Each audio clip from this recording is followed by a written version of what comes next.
Welcome back to part 2 of my countdown of the top 100 rugby players in the world. Took me a wee while to make this list, just off the eye test, and I've got a heck of a lot of countries represented. But before we begin the list, my name's Max, I'm the host over here at the Black Jersey, and a massive thank you to my patrons as well. Do remember as well, if you like the video, to subscribe, like the video, and comment your thoughts at the end of it.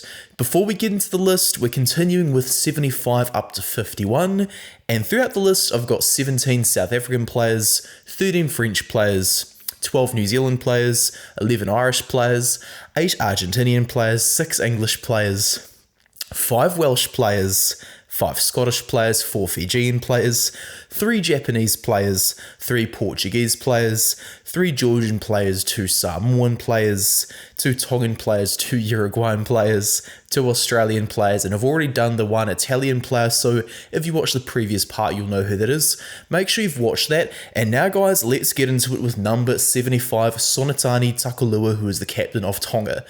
I have got no idea, honestly, why Tautai Kefu didn't start his captain in all the proper matches of the World Cup. But you know what? When Takulua did come on, he was awesome and he's a great leader for that team. He's the first Tongan player in history to get over 50 test caps for the country, and at 32 years old, there's no doubt he could continue going and just continue to accumulate caps for the Ikali Tahi, the Sea Eagles. Now to 74, I've got Semi Radradra of Fiji. You guys will see a fair few Fijian players on this list, and it's for good reason, because simply put, they have a lot of world-class players. Radradra primarily plays as a 13 and as a winger, and he's very, very good at bumping off the opposition, very good at defending, and he's got a great passing game, having come from a bit of a sevens and a league background. Radradra is just 89 kgs as well. The reason he's so light is a huge lack of body fat percentage, which has made him extremely strong, this guy. He's world-class, had to have him on the list. And Beka Gorgadze is number 73 there, from Georgia. He's the number 8. He didn't quite get a decent enough go at the World Cup due to injury, but when we did see him, he was an absolute wrecking ball. He's been a wrecking ball for a long time. He's played 40 tests, and it was great to see him line up for a second Rugby World Cup. I enjoy watching the guy a lot, as do his fans over at Pau in France. At 72, one of the finds of the tournament for me, it was Baltazar Amaja from Uruguay, eligible for Argentina as that was his place of birth. He's now a Uruguayan citizen, and he was absolutely massive for them, getting a few tries along the way to their first ever win this World Cup as well. This was just the second overall time as well. They had won a game at a World Cup after beating Fiji in 2019. Amaja was a real part of just continuing that legacy, and with just 10 test caps to his name, he's sure to get even better. At 71, I now have Santiago Chocobarrios from Argentina itself. This guy is a very, very good defender, and he knows how to entertain his fans, simply put. Santiago Chocobarrios is a guy I've rated for a while. He's only got 18 tests. His career has been a bit stop-start since his debut in 2020 due to injury, but he became a regular starter at this World Cup and lit the tournament on fire, as did number 70, Tomas Gasho from Argentina as well. The guy's a prop. He does have improving to do, but he's very, very effective with ball in hand. He's a great jackal option. He's got great scrum technique. If this guy can just improve a bit of his discipline, I think he could get way, way further up the list as well. He's very entertaining to watch. He's got a very low center of gravity, and it makes sense as to why he wears the number 1 jersey for his country. At 69, I've got the youngest player in history to win 2 Rugby World Cups. That is Damian Willemse, the fullback from South Africa. He's able to cover 10 and 13 as well, but he really just finally made it clear, yes, I am a fullback this year, and he had an amazing Rugby World Cup as a defender. His kicking game's excellent as well, so he had to be in this list. At 68 is Josh van der Flier of the Irish. Van der Flier, I think, actually had a better year in 2023 than he did in 2022. It's a bit criminal of me in the perspective of the Irish to underrate him a bit, but simply put, a lot of other flankers do similar things to Van der Flier on the pitch, but better. So while Van der Flier's on the list, I do think there are better flankers out there.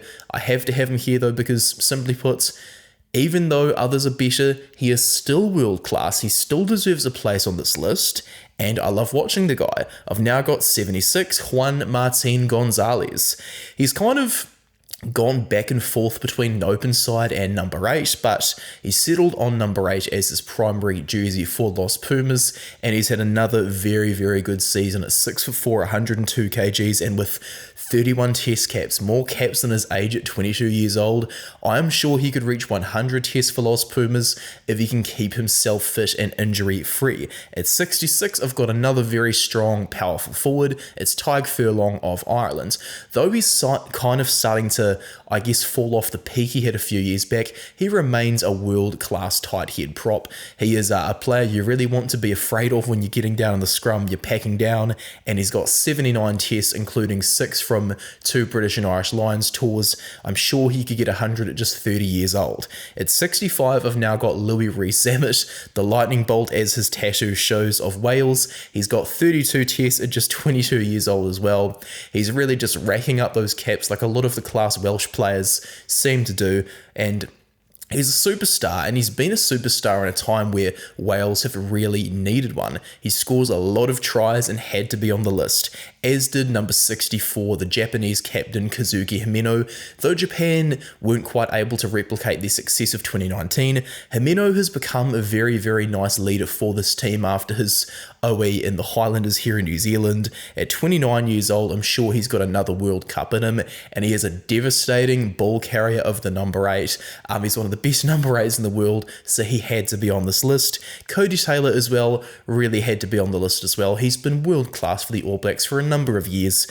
He's going to be one of just 2 survivors from the 2015 Rugby World Cup alongside Sam Cane if Beauden Barrett doesn't come back to New Zealand shores.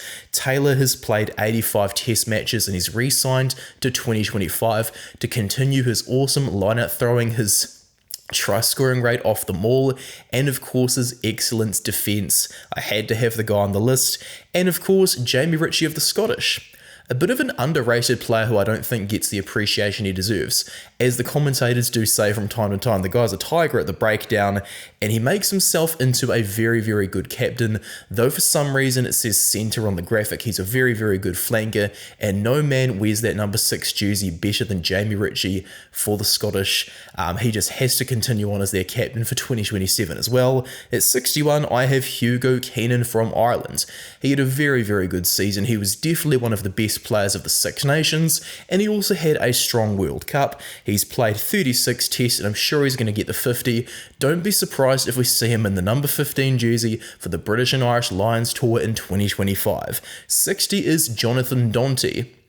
At 31 years old, he took a wee while to get his career going because he was a bit similar to Machu Bastero earlier on. He wasn't really passing the ball much, but he's growing up. He's developed an excellent kicking game. He's developed one of the best passing games in the world.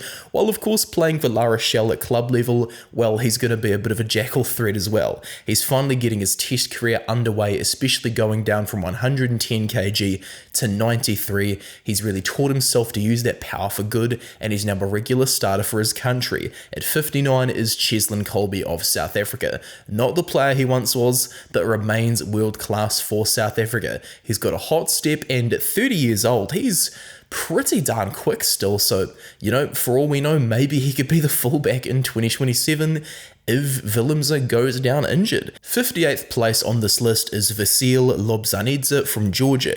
He is 27 years old and has played 82 tests. He was one of the youngest players to ever play at a World Cup back in 2015, and wowzers, he's just becoming a world-class player. Seriously, the amount of quality front foot ball Georgia are able to get through their forwards, receiving passes off this guy is just unbelievable. While Georgia had a really disappointing Rugby World Cup, this guy was definitely a standout for his team. At 57, just the second Australian player on this list after a disappointing World Cup, it's Angus Bell. He's 23 years old though, but has played 28 tests. He's a big unit, but he's very mobile, has excellent ball handling skills, and I think his scrummaging's definitely coming along quite strongly too. Bell is, I guess, one of those guys that coaches would build their team around if they're trying to do the whole build my team around this guy type strategy. And fairly so. Bell is going to get better and better, and I have high hopes for him going forward. At 56, same thing, Dan Sheehan the hooker. He is so unbelievably good. He didn't quite return from injury the same player that he was during the Six Nations, but nonetheless, he is definitely got potential to be Ireland's greatest ever hooker, going ahead of Rory Best, going ahead of Keith Wood. The guy scores tries for fun, and with 21 test caps to his name, don't be surprised to see him get a Lions tour in the very near future. 55, I've got David Niniashvili, the fullback from Georgia. This guy is world class, seriously. 21 years old with 27 tests, a hot stepper, a lot of pace, he fends you off. He's a pretty decent defender as well. Whether he is on the wing or at fullback, he's such an exciting, dynamic player to watch. It's no wonder so many people wanting their fantasy team to have, I guess, a bit of a decent pick of the team buy, thing like that, whatever you call it. It's no wonder they were going for this guy. At 54, I've got Nicolas Martins from Portugal. Eligible for France, but definitely chose the right thing, choosing to make history. With just 12 tests to his name, I'm scared of how world-class this guy could absolutely be in the future. He is a world-class blindside flanker, already at 100 kg, 6'5", and wow, I don't even have words, seriously, to show how impressed I was by him during the tournament. He got me a lot of points for my fantasy team, and against Fiji, getting man of the match in Portugal's first World Cup win, he was absolutely inspirational, of course, getting the man of the match award. 53, I have Tyrell Lomax. It took Lomax a wee while, I guess, to realise his potential. He's been somewhat of a late bloomer as he made his All Blacks debut in 2018, but he got a recall when Ian Foster took charge, and he's taking his game from strength to strength under Jason Ryan. Annoyed he missed the Irish series in 2022 after being dropped, he's just had, that chip on his shoulder, and it has helped him to perform career-best rugby. He came back from injury as well, having a huge cut in his thigh at Twickenham against South Africa, and he just returned to the World Cup like he didn't miss a beat. Seriously, he's just put in so much hard work, and he deserves every single one of the 32 test caps he has got so far. At 52, I've got a fellow Kiwi, but he does play for the Irish as he was robbed of an All Black cap. Jamison Gibson-Park is one of the best halfbacks in the world.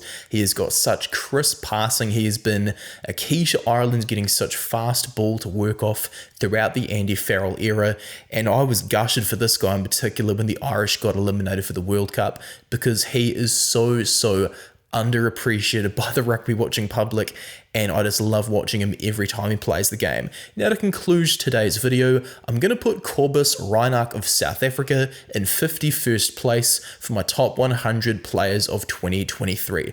Cobus Reinach, I do believe, is better than Faf de Klerk, he's better than Herschel Jantjies, and he's better than Grant Williams. He is very underappreciated. I would not have picked de Klerk for the World Cup final. Reinach is so unbelievably good. He's quick, he's got a great box kick, he's got a great long range kick, he's a very competent passer, and of course, he's not afraid to get stuck in as a defender and really just help the forwards out guarding the fringes of that breakdown. Reinach, I've showed off several examples of him being a huge difference maker for his team, but ultimately, I don't think he cares if he didn't play the World Cup final. He'll just be stoked to have 2 Webb Ellis Cups to his name. So guys, now with the graphics out of the way, I'm back on camera fully. What did you think of the video? Please tell me down below, and don't forget as well to like this video and subscribe to me if you enjoyed it. If you can afford it, you can also become a Patreon. Just keep in mind, of course, the cost of living crisis and everything like that. You can support me over on Instagram as well. Thank you very much for watching the video, and I'll see you later. Cheers.